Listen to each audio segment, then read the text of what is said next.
Hadis yang selanjutnya adalah hadis yang disebutkan oleh Imam Bukhari juga, ada di situ di footnote, di situ disebutkan tentang riwayatnya. Man ata'ani, kata Nabi SAW, man ata'ani faqad ata' Allah, wa man asani faqad asallah, wa man ata' amiri faqad ata'ani, wa man asa amiri faqad asani.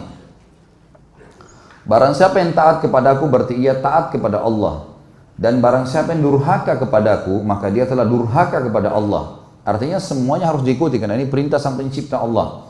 Dan barang siapa yang taat kepada pemimpin pilihanku, misal Nabi SAW lagi safar keluar kota, kemudian beliau menitipkan Madinah kepada salah seorang sahabatnya, atau beliau mengirim pasukan, ditunjuk salah satu jadi pemimpin perang, maka harus dipatuhi. Siapa yang patuh pada pemimpin yang aku tunjuk, dia telah patuh kepada aku. Siapa yang maksiat, durhaka pada pemimpin yang aku tunjuk, maka dia telah maksiat kepadaku. Saya kasih contoh. Seorang sahabat Nabi bernama Amr bin As radhiyallahu anhu. Tahu ya? Orang ini dulu musuh Islam. Setelah dia masuk Islam 3 bulan, Nabi SAW membentuk pasukan untuk menyerang salah satu suku Arab yang memang dasarnya mau menyerang Madinah. Suku ini suku besar. Amr bin As baru masuk Islam 3 bulan, oleh Nabi SAW menjadikan pemimpin perang. Itu menjadi pimpinan perang, komando perang. Dan di dalam pasukan itu ada Abu Bakar, ada Umar, ada Uthman, ada Ali, ada Talha, ada Zubair, ada sahabat-sahabat yang mulia nih. Tapi Nabi SAW tunjuk Amr bin As. Harus dia jadi pemimpin. Dan pimpinan perang teman-teman kalau sudah ditunjuk, nggak boleh dimaksiati. Dia bilang berhenti-berhenti, makan-makan, pulang-pulang, perang-perang. Harus dipatuhi. Ini sabda Nabi SAW, siapa yang mentaati pimpinan yang aku tunjuk, dia taat padaku. Siapa yang maksiat, maka dia maksiat kepadaku. Teman-teman sekarang waktu itu pasukan dikirim, tempatnya jauh, musim dingin. Zaman dulu orang kalau musim dingin hangatin diri, dan teman-teman kalau tahu, saya subhanallah waktu hadapin musim dingin di Madinah karena 7 tahun di sana. Kalau musim dingin dan kita pergi ke daerah padang pasir, teman-teman, luar biasa, menusuk ke tulang. Dingin sekali. Sampai di kampus saja, di kampus sudah masuk kota Madinah, banyak bangunannya. Itu kalau kami mau tidur, biasanya saya dulu pengalaman gitu sama teman-teman, selimutnya didudukin dulu. Angatin dulu. Kalau enggak kayak ditusuk-tusuk sama pisau, panas. Dingin sekali. Apalagi padang pasir nih, luar biasa. Waktu itu dingin sekali. Apa instruksinya Amr bin As? Jangan ada yang nyalakan api. Nggak boleh ada yang nyalakan api. Umar bin Khattab tahu, ini Amr bin As ini. Kalau bahasa kita anak kerucu nih.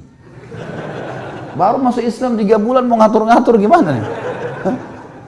Dan dulu musuh Islam ini. Amr bin As ini perlu antum tahu ya radhiyallahu anhu. Beliau yang diutus oleh Quraisy ke negeri Habasyah untuk menjemput Ja'far bin Abi Thalib dengan teman-temannya. Kembali ke Mekah baru untuk disiksa. Tapi dia masuk Islam di tangannya Najasyi. Kaget dia, kok Najasyi raja itu bisa masuk Islam? Akhirnya dia belajar, dia masuk Islam gara-gara itu. Kata Umar, hai Amr, dingin. Kau larang bakar api, gimana ceritanya nih? Kata dia, instruksi kok nggak boleh bakar api. Coba bayangin, Umar bin Khattab ini 1 kali di box Amr ini bisa mati. Orangnya tinggi besar. Emosi Umar, tapi ditinggal. Ke Abu Bakar, ya Abu Bakar, Amr ini nggak, apa ini anak baru kemarin masuk Islam, sudah gini instruksinya gitu. Abu Bakar bijak. Hai Umar, Rasulullah SAW tidak menunjuk dia, sementara ada kau dan ada yang lain-lain kecuali memang dia yang paling pantas. Ikuti dia, berarti mengikuti Rasulullah SAW. Diam, sabar. Umar sabar. Besok pagi, menjelang subuh, pimpinan perang teman-teman, itu dia yang harus jadi imam. Gak boleh orang lain. Ada Abu Bakar, ada Umar, ada Uthman, ada Ali, ini penghafal Quran semua ini. Ulama besar, gak boleh, harus Amr jadi imam. Memang sudah begitu. Hukum syar'inya begitu. Subhanallah, Amr bin As mimpi junub. Iya, ini kisahnya begitu. Amr bin As mimpi junub. Waktu dia keluar, minta dia bawakan air oleh beberapa pasukannya, gitu kan? Umar tanya, kenapa Amr? Dia bilang, saya junub. Gitu kan? Kemudian waktu dia pegang air, dingin. Kata Amr, saya mau tayammum. Saya mau tayammum. Kata Umar, ada air, nggak bisa tayammum. Kata dia, saya mau tayammum. Ini masalah lain lagi nih. Tadi malam sudah buat orang kedinginan, sekarang ada air, mau tayammum. Ini orang baru masuk Islam, mu'allaf ini. Umar sudah jengkel nih. Abu Bakar lagi. Gimana nih Abu Bakar? Ingat. Ini utusan Rasulullah SAW. Jangan kau bantah. Baiklah. Jadi Amr bin As jadi imam mandi tayammum. Padahal ada air. Luar biasa. Ya. Sudah selesai sholat, kata Amr, saya takbir, serang. Takbir, serang. Memang ternyata pasukan ini, kelompok ini, ya, suku ini jumlahnya kalau mereka nyerang Madinah bisa mengalahin Madinah semuanya. Nanti kan kita tahu alasan-alasan Amr bin As dan bagaimana Nabi SAW membenarkan dia. Diseranglah, ternyata hanya dengan kalau tidak salah 300 orang pasukan berhasil mengalahkan suku itu. Dan Amr bin As mengatakan, ingat, setiap orang kalian harus berjalan sama temannya. Nggak boleh pisah. Bersebelahan terus, dia harus dampingi. Sekarang pilih teman masing-masing. Jadi dia 300 orang tuh pilih teman. Selalu berdekatan, serang musuh berdua, nggak boleh pisahin. Jangan tinggalkan temannya kalau dia masih belum selesai duel atau berperang. Itu instruksinya, karena ini malam, gelap. Baik, pergilah ke sana, perang, dan berhasil menang. Kocar kacir nih suku nih. Kocar kacir sukunya, lari semuanya. Para sahabat mengetahui mereka kocar kacir, dengan semangat serang, takbir, kejar. Kata Amr, tunggu. Jangan ada yang nyerang sana. Tunggu di sini. Umar balik lagi. Hai Amr, musuh udah kalah. Tinggal kita kejar, tebas nih. Tidak bisa, instruksi tunggu sini. Tidak boleh kejar musuh. Kumpulin ghanimah yang ada sekarang, pulang Madinah. Tentu sahabat-sahabat yang lain yang didukung siapa kira-kira? Amr atau Umar? Umar. Karena mereka tahu siapa Umar gitu kan. Mereka juga tahu siapa Amr. Pikiran mereka ini Amr ini 3 bulan yang lalu perangin Islam. Ini musuh besarnya Islam ini dulu. Baiklah, pulang pasukan ke Madinah. Baru turun dari kuda, Umar langsung, ya Rasulullah, ini Amr buat begini.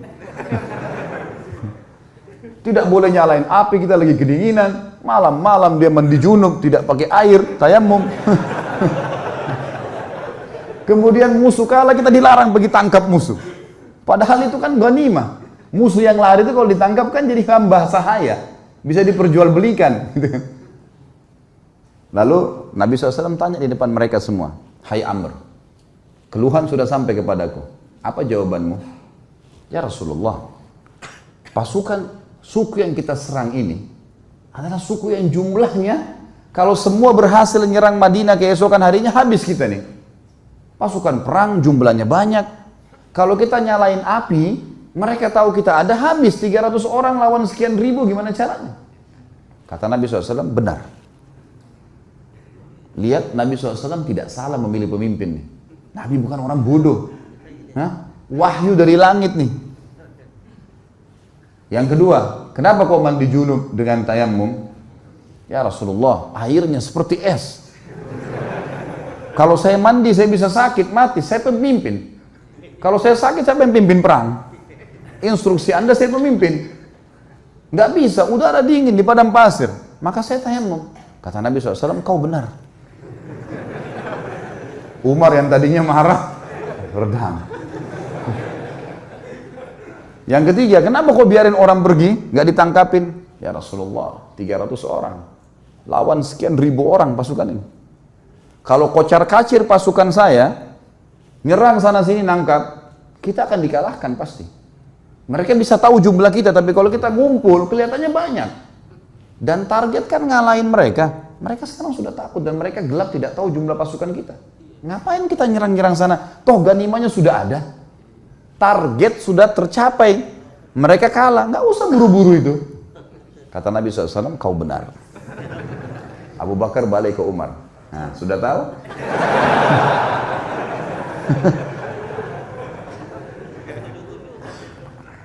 Jadi teman-teman sekalian, jangan sampai terlintas di benak antum kalau Nabi SAW ada yang beliau tidak tahu. Ini Nabi SAW ini yang kita tidak tahu beliau sudah tahu. Bukan cuma di sini, di surga sudah diperlihatkan. Bodohnya sebagian orang menganggap baginda Nabi SAW masih ada yang belum ditahu. Makanya mereka buat-buat ibadah yang tidak diperintahin. Tangkap nggak poin ini? Ini penting sekali.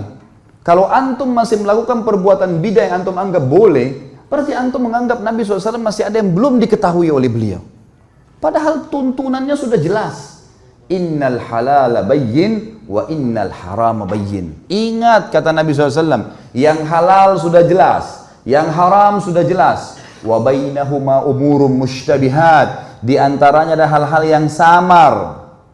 Siapa yang menyelamatkan dirinya dari hal yang samar-samar, faqad istabra li dini wa dunyah.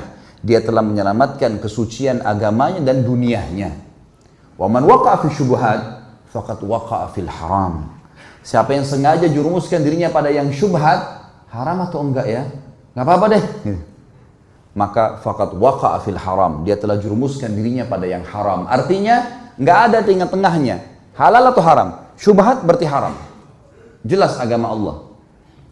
Orang yang jerumuskan dirinya pada yang syubhat berarti jerumuskan pada haram, seperti pengembala domba yang membawa domba-dombanya ke ladang yang luas, rumputnya lebih tinggi dari domba-dombanya dan dia tidak tahu domba mana yang dicuri oleh serigala.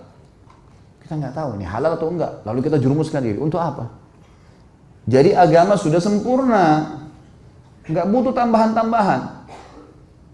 Banyak hal yang membuat umat Islam sekarang berselisih teman-teman. Tapi poin intinya kata ulama adalah mereka semua mengaku kembali kepada Al-Quran dan Sunnah. Semua. Orang liberal pun yang mengatakan Quran harus direvisi, boleh nikah lintas agama, semua orang agama masuk surga. Banyak syubhat yang mereka lemparkan. Mereka juga mengaku, kami juga kembali kepada Al-Quran dan Sunnah. Tapi Al-Quran yang tidak sesuai dengan akal kami, tidak relevan, kami ganti. Tolak, harus direvisi. Hadis Nabi yang tidak masuk di akal, seperti lalat yang dicelupkan di air, susu kemudian bisa jatuh racunnya, bisa ngobatin, gak masuk di akal ini. Mereka tolak gitu kan. Semua mengaku berlandaskan Al-Quran dan Sunnah. Tetapi yang membuat mereka menyimpang adalah mereka tidak mengikuti pemahaman salaful ummah. Siapa itu? Sahabat. Mereka anggap ngikutin sahabat itu kuno. Di zaman Nabi SAW itu ya zaman Nabi, zaman sekarang beda, harus diubah. Dan itu yang dikembangkan oleh Kamal Atatürk di Turki. Sampai mengatakan ada istilah Islam Arab, Islam Turki, Islam Persia. Sekarang Indonesia kan baru kena penyakit itu, Islam Nusantara. Zaman dulu sudah ada ini. Sampai Kamal Atatürk ganti azan dalam bahasa Turki. Lama-lama azan dalam bahasa daerah kita nih. Diubah semuanya, agama Allah nih. Ini bahaya sekali teman-teman sekalian. Makanya memahami Al-Quran dan Sunnah harus sesuai dengan pemahaman salaful ummah atau sahabat. Pegang baik-baik hadis ini teman-teman. Kalau ini antum jadikan pondasi hidup, pegangan hidup, antum akan selalu aman. Ini jaminan, tiket dari Nabi SAW untuk siapapun yang bersyahadat sampai hari kiamat. Kata beliau, Yahudi terpecah menjadi 71 golongan, Nasrani 72 dan umatku 73. Yang 73 yang dibahas. Semuanya lewat neraka dulu. Nanti masuk surga, tapi lewat neraka dulu. Dibersihin dulu dosa-dosanya. Kecuali satu. Semua kita bertanya siapa satu? Sahabat juga bertanya, Rasulullah siapa yang satu? Masuk surga langsung tanpa hisab deh. Kata Nabi SAW, makana ana alaihi wa ashabi. Yang mengikuti aku dan mengikuti sahabat-sahabatku. Inilah teman-teman yang dikumandangkan oleh teman-teman yang mendakwakan dakwah salafiyah dan dakwah sunnah di Indonesia. Yang selalu dikatakan aliran sesat, aliran keras, wahabilah segala macam. Padahal mengajak kepada perkataan para sahabat dalam memahami Al-Quran dan Sunnah. Karena nggak boleh sembarangan. Al-Quran turun pada zaman mereka. Nabi SAW sebutkan hadis zaman mereka.